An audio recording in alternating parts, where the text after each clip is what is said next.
Faly miarabantsika tsirairay indray tsy dia alatsinainy maraina fa 20 ny volana desambra ity misaotran'Andriamanitra isika fa mbola nomena izao maraim-baovao izao indray fa atsika mandray fahasoavana aloha andirantsika ny amin'ny mofonenana io dia vavaka isika.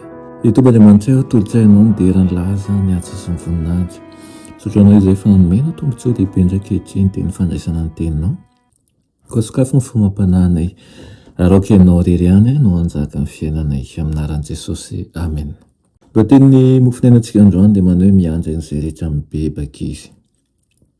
Nalaina ny Ezekely 3:1-7 sy ny 20 manao hoe dia omeko fo iray izy ary asiako fanahy vaovao anatinareo ary esoriko amin'ny nofony ny fo vato ka omeko fo nofo izy mba handehanany araka ny didiko sy hitandreman'ny fitsipiko ka hanarahany an'izany ary izy dia oloko ary izao andriamaniny. Amen.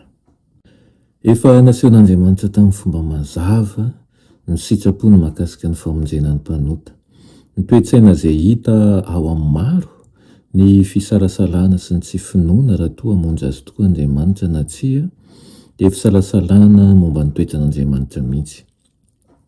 Raisin'i Jehovah ny mpanota rehefa mibebaka sy mahafoy ny fahotany.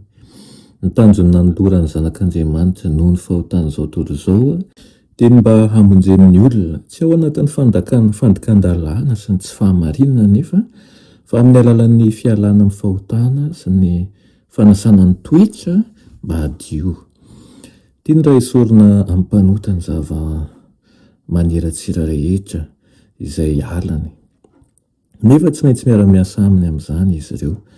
Tsy maintsy afoy sy ankahalaina ny fahotana raisina amin'ny finoana kosa ny fahamarinan'i Kristy. Amin'izay vao hiara-miasa amin'ny olombelona ny lanitra. Aoka isika hitandrina andrao hanome toerana ny fisalasalana sy ny tsy finoana ka himonomonina momba an'Andriamanitra amin'ny fanehoana toetra kivy. Sary disy momba azy mantsy no asehontsika amin'izao tontolo izao amin'izany. Milahatra hiandany amin'ny Satana sika amin'izay. Aza omena vahana ilay mpaka-fanahy fa lazao aminy hoe fa maty hoe Jesosy mba havelo ahy.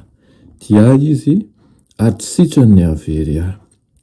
Manana ray any an-danitra izay be fiantra tokoa sika ary na dia manararoatra ny fitiavana azy sika dia mahatsapa manjakariva isika fa tokony hitsangana ka hody any amin'ilay raintsika ka anao amin'ny hoe efa nanota aho ka tsy mendrika atao hoe zanakao intsony fa ataovy tahaka ny anankiray amin'ny olona karamainao aho.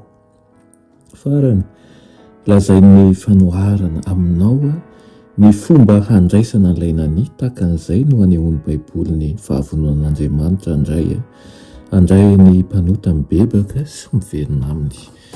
Hoy ny teniny manao hoe raha misy mpanota anankiray mibebaka hozy izy dia fifaliana lehibe ny any an-danitra.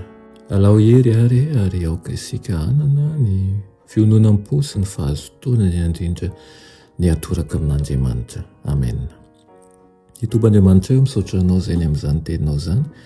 Ngataka aminao indrindra izahay ny mba ambolenao zavatsoa anatinay, atsapahanay tsy mety rehetra ary antoraka eo aminao rery ihany. Aminaran'i Jesosy. Amen.